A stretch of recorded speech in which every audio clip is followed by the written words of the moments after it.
사무엘하 6장 1절입니다. 오늘 말씀은 언약궤 운반과 관계되는 우사의 죽음을 이야기를 하는 그런 내용입니다. 6장 전체는 언약궤 운반이에요. 언약궤 운반이라는 것은 성막을 옮겼다 뭐 그런 이야기죠. 다윗 시대까지 아직 성전이 지어지지 않고 성막으로 있었으니까요. 그래서 다윗이 7장에 가면은 성전을 짓고 싶은 그런 소망을 피력을 하죠. 그래서 이제 언약궤를 운반을 하는데 예루살렘으로 운반을 하려고 하는 겁니다. 예루살렘이 도성이 됐으니까. 그래서 예루살렘을 시온성이라고도 하고 어제 우리가 봤죠. 다윗성이라고도 한다. 왜? 다윗이 예루살렘을 점령했기 때문에 그러는 겁니다. 그래서 이 언약궤 운반 그 중에 오늘은 우사의 죽음과 관계되는 이야기인데 1절 2절을 보면 이제 법궤에 대해서 이야기를 해요. 여러분 이 다윗의 왕국을 한마디로 말하면 어떤 왕국이냐? 사울의 왕국과 어떤 차이가 있느냐라고 할 때 사울의 왕국은 이스라엘 백성들이 하나님과 사무엘에게 요구하기를 세상 나라들과 같은 왕이 우리에게 있어야겠습니다 하고 막무가내로 막 요구를 해서 하나님이 그럼 그래라 하고 사울을 주신 거거든요. 그래서 사울의 왕국은 세상 나라를 닮은 왕국이에요. 백성들이 그런 나라를 원했죠. 그런데 다윗 왕국은 사울 왕국하고 뭐가 다르냐면 다윗이라는 왕 위에 하나님이라는 왕이 더 높이 계시는, 그래서 이걸 다른 말로 하나님의 나라인 거죠. 사울의 왕국은 세상 나라와 같은 거고 다윗 왕국은 하나님의 나라다. 그 하나님의 나라임을 상징하는 것이 법궤죠. 왜냐하면 법궤라는 것은 하나님이 그 법궤에 임하여 있고 그 법궤가 이스라엘 중앙에 있는 거니까. 그래서 이스라엘이 하나님의 나라다는 말을 출애굽기식으로 말하면 이스라엘이 하나님과 결혼한 신부다. 그래서 하나님은 이스라엘을 내 아내라고 그렇게 부르시죠. 그것을 증거하는 것이 법궤예요.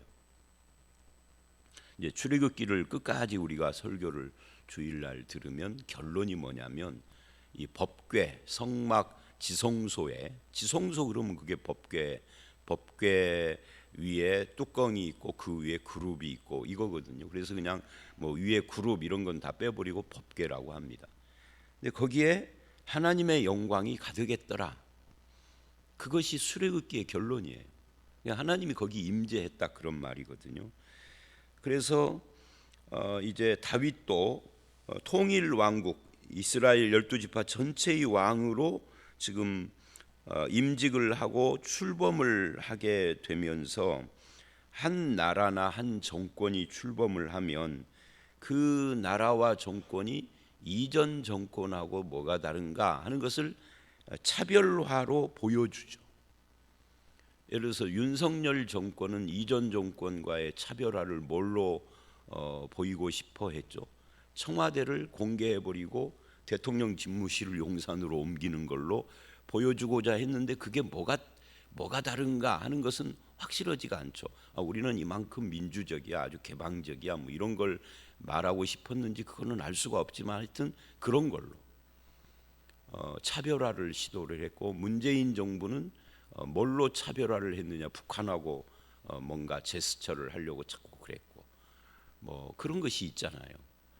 뭐 어떤 정부는 우리는 지방자치 뭐 이런 걸 내세우기도 하고, 어떤 정부는 뭐 정의사회 구현, 전두환 씨가 그랬잖아요.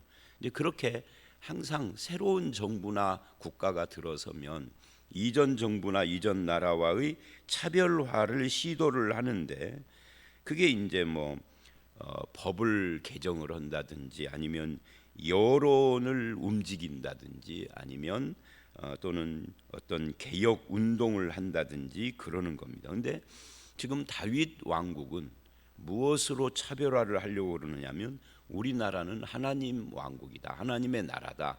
그래서 법궤를 옮겨오려고 하는 거예요. 하나님이 중심에 있다. 그래서 도성으로 법궤를 옮겨오고 싶은 거예요. 그래서 법궤의 의미는 뭐냐면 거기 2절을 보니까 이렇게 말을 해요. 2절 중반, 가서 거기서 하나님의 궤를 메어오려 하니, 메어오려 했다가 아니라 하니 하고 그 뒤로 이어지는 거죠. 끝나지 않고, 그 궤가 뭐냐, 만군의 여호와의 이름으로 불리는 것이라. 이게 법궤의 의미예요. 만군의 여호와의 이름으로 불린다, 상징이죠. 법궤가 하나님은 아닌데 하나님의 이름으로 불리는 것이다. 나중에 솔로몬이 성전을 짓고 성전을 뭐라고 그래요? 하나님의 이름을 둔 곳이다, 그렇게 말을 하는 것과 비슷하죠.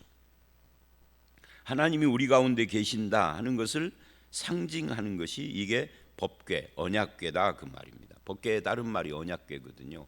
하나님과 이스라엘이 언약을 했다 하는 거죠.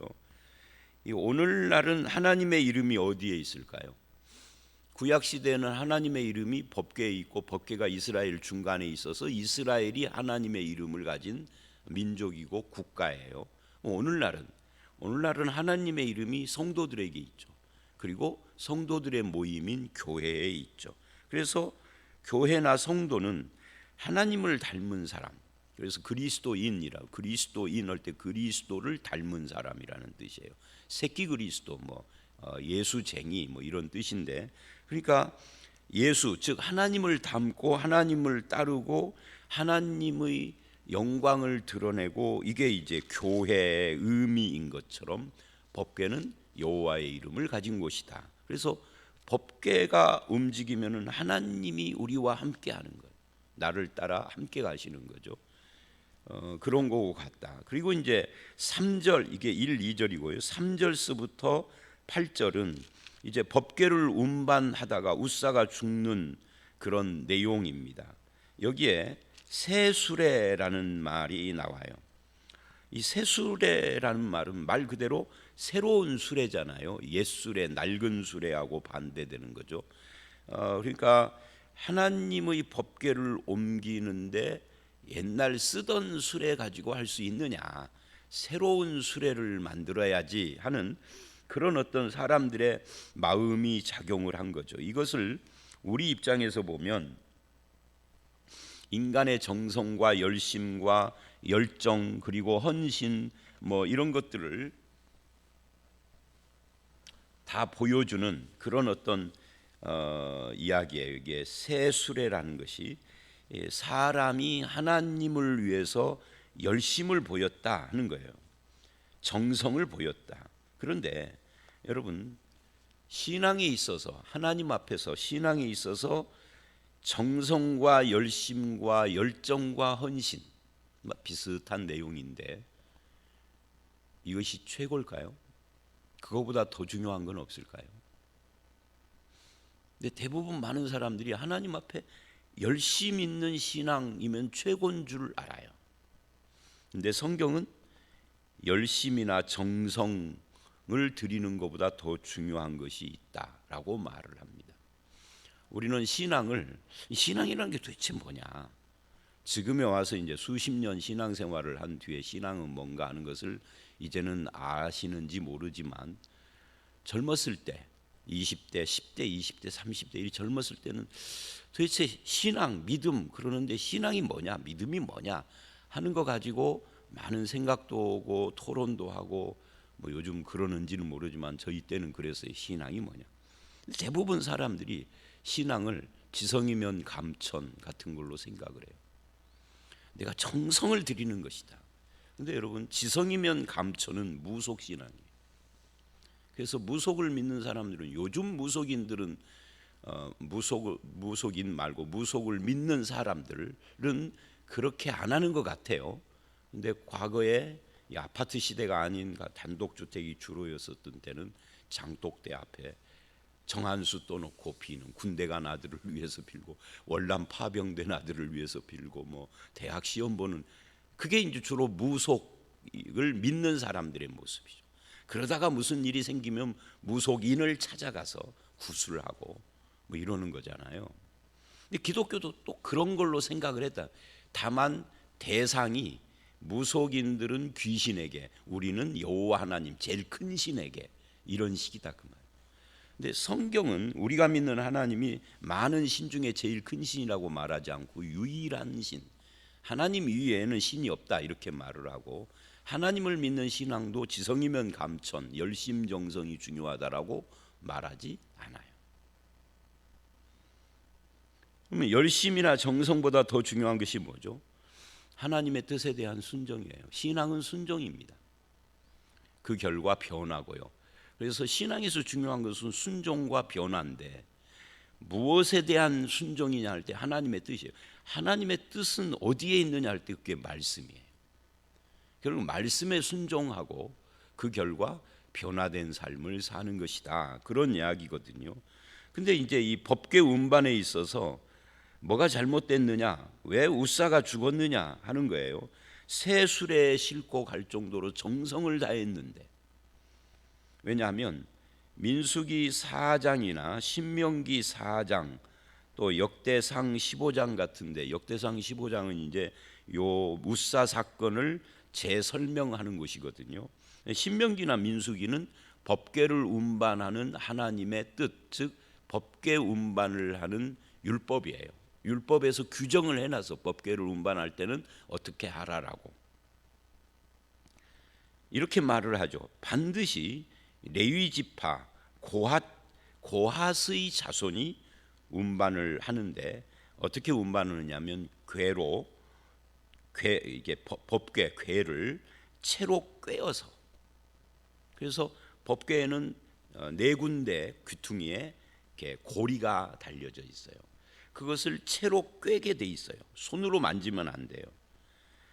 그리고 그것을 고핫 자손이 어깨에다가 메고 그렇게 운반을 하는 겁니다. 걸어서 도보로. 그러니까 새 수레라고 하는 것, 새 것을 특별히 제작을 해서 정성을 다했지만, 문제는 뭐냐면 이 새 수레를 제작했다는, 요즘으로 말하면 무슨 제네시스나 벤츠 같은 새 차를 뽑아서 거기에다 실었다 이런 거고 비슷하잖아요, 연대로 말하면. 그런데 그건 중요한 게 아니에요. 중요한 것은 하나님의 말씀대로 했느냐 하는 거예요. 목적이 하나님께 정성을 드리려고 하는 목적이 선하면 수단은 성경적으로 하지 않아도 되는가에 대해서 성경은 대답하기를 노라고 해요. 내가 열심을 내면은 말씀을 좀 어겨도 괜찮지 않나? 내가 하나님을 위해서 열심을 내니까 하나님은 아니라고 그래요. 그거는 범죄라고 합니다. 그래서 웃사가 죽은 거예요. 인간의 정성, 열심, 헌신이 하나님의 뜻보다 우선일 수 없어요. 그런데 웃사는 이제 소가 뛰놀았습니다. 소가 왜 뛰놀았느냐? 저절로 신경질 나서 뭐가 어째서가 아니라, 소가 뛰논 건 하나님께서 그렇게 소가 뛰놀도록 하셨다는 거죠. 그러니까 소가 뛰노니까, 수레를 끄는 소가 막 뛰니까 법궤가 이제 땅으로 떨어지게 생긴 거죠, 움직여서. 그러니까 웃사가 엉겹결에 그 법궤를 손으로 잡았어요. 땅으로 떨어지지 않게. 좋은 일을 한 거잖아요, 웃사 입장에서 보면. 근데 하나님의 입장에서 보면은 그게 하나님의 뜻을 거스르는 거죠. 하나님은 웃사가 손으로 잡아서 떨어지지 않게 하기를 원치 않은 거예요. 그냥 땅바닥에다 내동댕이 쳐서 법궤가 부서지든 말든 하나님은 그러려고 한 거죠. 왜? 하나님의 말씀, 하나님의 뜻을 거스르는 행위이기 때문에. 하나님이 징계하려고 했던 거예요. 근데 그거를 웃사가 막은 거예요. 그러니까 옆에서 사람들이 보거나 웃사 자신이 생각할 때는 내가 지금 좋은 일을 한 거죠. 여러분, 좋은 일을 하는 것이 다 하나님 보시기에 선한 걸까요? 우리는 그럴 거라고 짐작하는데 성경은 또 그것도 아니라고 그래요. 그 좋은 일이 하나님의 뜻을 거스르는 일이면 나쁜 일인 거예요. 기준은 인간이 볼 때 열심정성 헌신이냐 좋은 일이냐 이게 기준이 아니에요. 하나님의 말씀의 원칙에 어긋나지 않았느냐 어긋나느냐 이게 좋은 일인가 아닌가를 결정하는 기준이에요. 그래서 저들이 법궤를 운반하는 방법이 잘못됐음을 하나님이 궤를 떨어뜨려서 선언하시려고 하는데, 알게 하려고 하는데 우사가 막았으니, 사실은 궤가 안 떨어지려면 우사가 안 막아도 안 떨어질 것이에요. 그죠?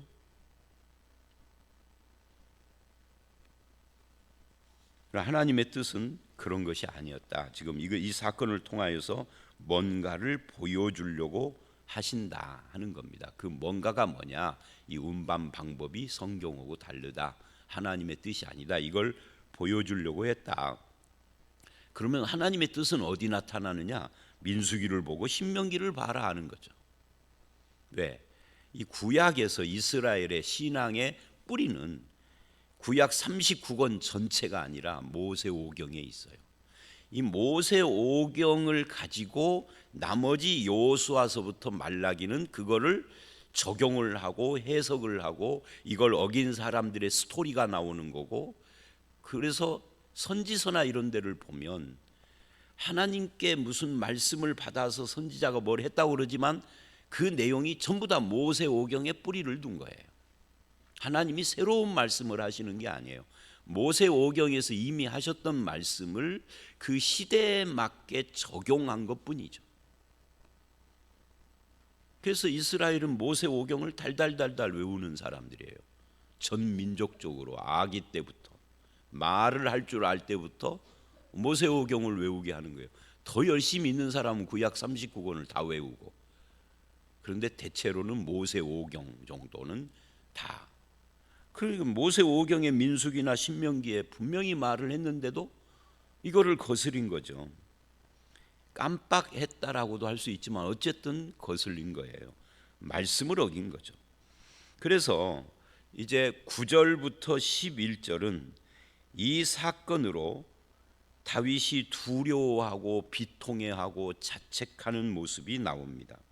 그래서 8절 하반절에 어찌 내게 오리요, 이 법궤를 자기는 운반할 때 선한 마음을 가지고 하나님이 우리 가운데, 제가 앞에 서론에서 그랬죠. 다윗 왕국은 하나님 왕국이다, 하나님 나라다. 이것을 상징으로 보여주는 것이 법궤를 도성에다가 운반해 놓는, 그래서 선한 뜻으로 한 거예요. 그런데 우사가 죽어버리고 이렇게 됐으니 다윗이 자책을 하는 거죠. 이 하나님이 법궤가 나에게 오는 걸 원치 않는가 보다. 굉장히 비통한 거예요. 자기는 하나님 중심으로 살고 싶은데. 우사가 죽는 바람에 결국은 엉뚱한 쪽으로 그것을 해석을 한 거죠. 다윗이 오해한 거예요. 하나님이 싫어하시는구나 라고. 그래서 하나님이 나를 기뻐하지 않는다라고 해서 이제 할 수 없이 예루살렘으로 법궤를 운반해 오는 것에 대해서 이제 포기를 한 거죠. 포기를 하고 되돌려서 제자리로 갈 수가 없으니까 그 법궤가 온 그쪽에서 가까운 어디다가 이 법궤를 임시적으로 이제 안치를 한 건데, 그게 어디냐면 오벳 에돔의 집이다 하는 겁니다. 근데 3개월을 오벳 에돔의 집에 놔두었는데 보니까 법궤가 들어오면은 우사가 죽는 것처럼 뭔가 저주를 받을 줄 알았는데, 그죠? 그래서 법궤를 예루살렘으로 모시고 오기가 겁난 거 아니에요. 그런데 반대로 오벳 에돔의 집에 복을 주신다. 무슨 복을 주었는지는 성경이 말하지 않아요. 왜?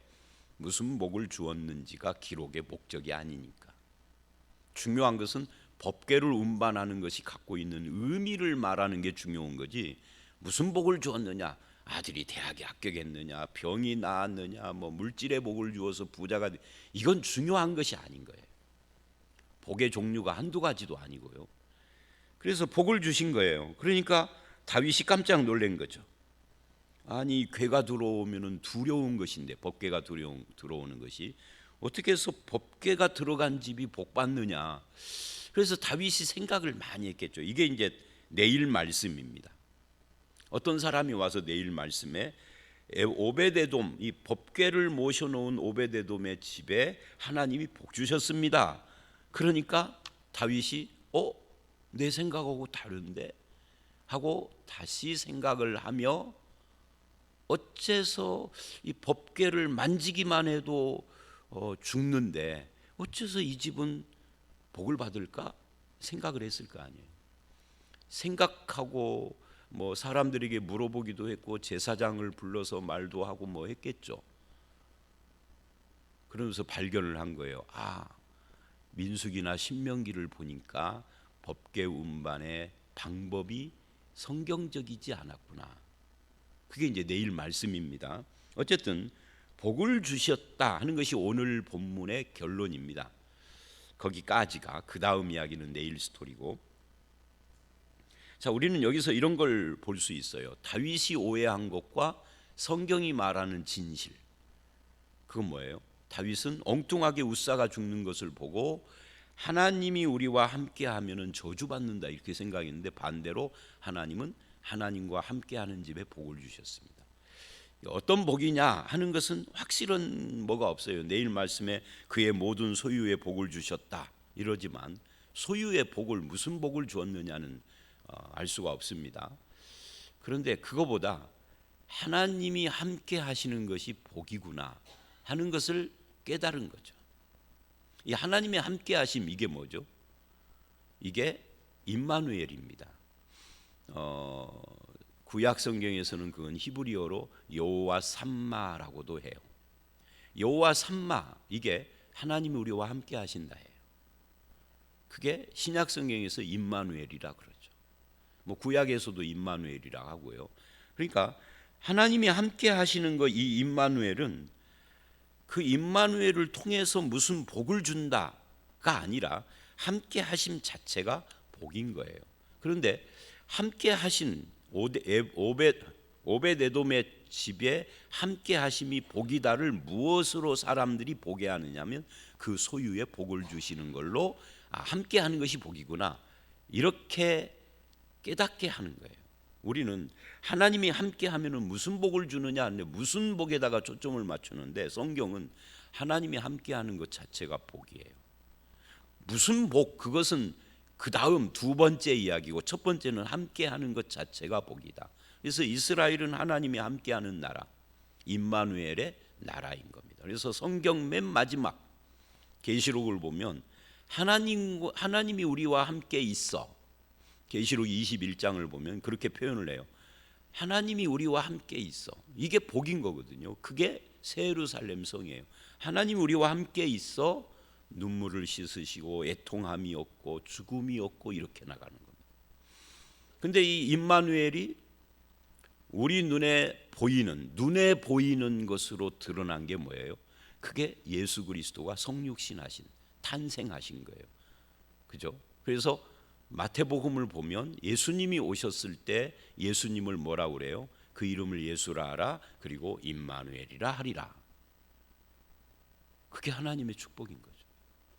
그러면 우리는 하나님이 나와 함께 하시는가, 내가 그런 삶을 사는가, 이거를 물어봐야 하죠. 하나님이 함께하는 사람의 특징은 뭐예요? 말씀을 순종하고 하나님과 함께함이 예배로도 나타나고 기도로도 나타나고 하지만, 그 하나님과 함께함이 예수 그리스도를 믿는 것입니다. 성령이 내 안에 계심으로. 그래서 하나님의 이름으로 일컬음 받는 백성이라면 하나님이 함께하는 자요, 그런 사람은 특징이 말씀을 따르는 순종자여야 한다. 내 정성을 앞세워서 말씀을 뭉개버리는 것도 아니고, 내 뜻을 주장을 하며 하나님은 나를 그냥 도와만 달라라는 식으로 신앙생활을 하는 것이 아니라, 내 뜻도 내려놓고 하나님의 뜻에 순종하기를 즐거워하는, 이게 임마누엘 백성입니다. 자, 오늘 말씀 여기까지인데요. 결국 오늘 말씀은 법궤의 의미가 뭐냐? 여호와의 이름으로 불리는 것이다. 여호와가 우리와 함께하는 것. 그런데 웃사가 그리고 이스라엘이 새 수레로 법궤를 운반함으로 하나님의 뜻을 거스리고 있고, 웃사가 그걸 손댐으로써 하나님의 뜻을 범하고 있는, 그래서 죽었는데, 그런데 이걸 통하여서 인간의 열심 헌신보다 하나님의 뜻, 하나님의 말씀에 있는 뜻을 순종하는 것이 훨씬 중요한 것이다 하는 것을 깨닫고, 다윗이 오해한 그거를 오벳 에돔의 집에 복주심으로 너는 잘못 생각하고 있는 거야. 법궤가 함께함, 즉 하나님이 함께하는 것은 그 자체가 복인 거야를 보여주는 걸로 마무리를 했습니다. 그래서 우리도 하나님의 뜻을 따르고 말씀에 담겨져 있는 하나님이 나와 함께하심을 누리는 그런 성도, 그 자체, 하나님이 나와 함께하심이 그 자체가 복이다는 것을 깨닫고 늘 주님과 함께 동행하며 말씀에 나타난 뜻을 순종함으로 하나님께 영광 돌리는 저와 여러분들이 다 되시기를 주의 이름으로 축원합니다. 함께 기도하겠습니다. 하나님이 우리와 함께 하시는 임마누엘이 구약에는 법궤가 함께하고 성전이 그들 가운데 있는 것으로 나타났는데, 신약 시대에는 그 성전 되신 예수님이 우리에게 직접 오심으로써 임마누엘 주님이 되시고 성령으로 그리스도의 영이 우리와 내 속에 함께 하시는 것이 성도라는 것을 알았습니다. 이제는 성도로서 임마누엘 주님을 모시고 있는 자로서 주님의 뜻이 나타난 말씀에 순종하는 자가 되게 하시고, 주님이 나와 함께 하시는 그 자체가 얼마나 복된 것인가를 깨닫고 임마누엘 주님을 우리가 누리는 자, 그 주님을 기뻐하는 자, 그 주님과 함께 동행함이 얼마나 복된지를 깨닫고 고백하는 그런 삶을 살게 하여 주시옵소서. 나를 통하여서 하나님의 말씀에 나타난 뜻이 드러나고 열매 맺는 성도로 살기를 간절히 바라오며 예수님 이름으로 기도드렸사옵나이다. 아멘.